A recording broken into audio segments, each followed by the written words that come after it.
throughout the world were all connected in the ancient past. We see depictions of flying machines in Mexico that are very similar to the ones of the Via Mana we see in India, for example. And there is, of course, also the handbag of the gods. The handbags are literally depicted by every culture on every part of the earth. But how can this be? This obviously points to the fact that the world was once connected in ancient times, pretty much like it is today. And you never know, perhaps in a few thousand years, people will look back at this day and age and make similar comparisons regarding mobile phones or something like that. Seems plausible, does it not? But are we destined to forget the day and now as being unimportant at some point in the future, to the very point we actually forget the timeline of our civilization all over again, just like we have done for thousands of years? Wait till you hear this. How is it possible the ancient Olmecs, Aztecs, Egyptians, and cultures of those in New Zealand shared depictions of their gods which are almost identical? Is this just random cultural spread? Or is it possible there is more to it than we are willing to accept? The Leventa Stele 19 offers a curious representation of the feathered serpent, a humanoid figure sitting in some kind of vehicle or chair as if manipulating some sort of device. At first, this may not sound extraordinary or weird. However, it becomes strange when you find nearly identical representations of gods halfway around the world.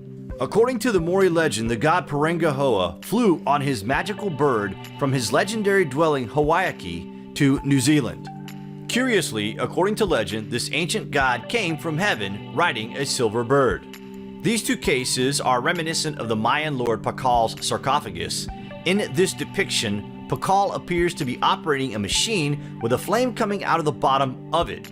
It is so named Lord Pakal's spaceship because of these features. How is it possible that the ancient Egyptians and ancient pre-Incan cultures developed on opposite sides of the globe yet mysteriously share so many similarities? Not only are we referring to architecture and symbolism, we can easily include religion and science into the list of shocking similarities that are not only being ignored by mainstream scholars, they are even being repressed as if a giant cover-up in ancient history is occurring before our very eyes. How can we explain these striking similarities? Well, either ancient civilizations were interconnected and came into contact with each other in the past, or a long-lost culture predates all the ancient civilizations on Earth, and it's from this ancient culture that ancient civilizations such as the Aztecs and Egyptians inherited their knowledge. Imagine for a second that this was true, and by the way, it does seem plausible. An ancient forgotten civilization inhabited our planet. Were these beings the Atlanteans that taught all other civilizations similar traits? We can explain the striking similarities of worldwide culture with this theory. We have to start taking into account the possibility that such a mother culture existed in the past and predated all ancestral civilizations. This, however, would mean that history as we know it today is only partial, incomplete, and points to the fact that human beings are in fact a species with amnesia. While today's scholars reject the notion that a mother culture existed on Earth in the distant past, and reject with even greater notion the idea of Atlantis, there are many indicators that cannot be overlooked while studying ancient civilizations around the globe. Agriculture is known to have started near the Mount Ararat. This is also where the Ark of Noah was said to have come to rest. This is where the survivors of the Great Flood started a post-cataclysmic civilization that would spread out in every direction from this point and place. Could these bags represent seeds that were preserved on board the Ark in some sort of vault? Maybe they were distributed across the world as we repopulated the globe after the Great Flood. So many different cultures built up massive complex pyramid structures in the remote and distant past that were eerily similar to each other, as if to follow a direction from some sort of blueprint. Could the handbag also have contained information that allowed civilizations to excel and develop, and the depictions are one culture to the next, handing it forward to the next line of people? Just a thought. Why is it that ancient civilizations in America, Egypt, and ancient Mesopotamia depicting their deities carrying a mysterious handbag in their hand? Is it possible that all ancient cultures in America, Egypt, Australia, and Mesopotamia were visited by the same gods? Another instance of the ancient handbag can be found in faraway New Zealand.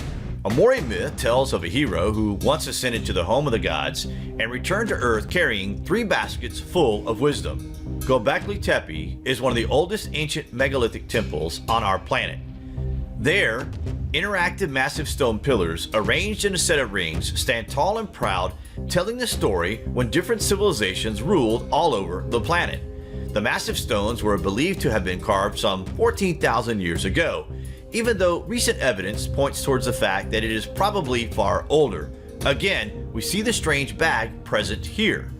Nobody really has any idea what these bags are. The oldest known depictions of the bags is found in northern Australia and is thought to be 15,000 years old. The creation myth story of this ancient art describes the Earth Mother who carried all her babies in her bags. As she traveled far and wide, she scattered her babies, which gave rise to many different cultures and tribes. Even in North America, there are petroglyphs that are roughly the same age as the Australian depictions. Again, we see the ancient handbag apparently being portrayed as carrying the seeds of life.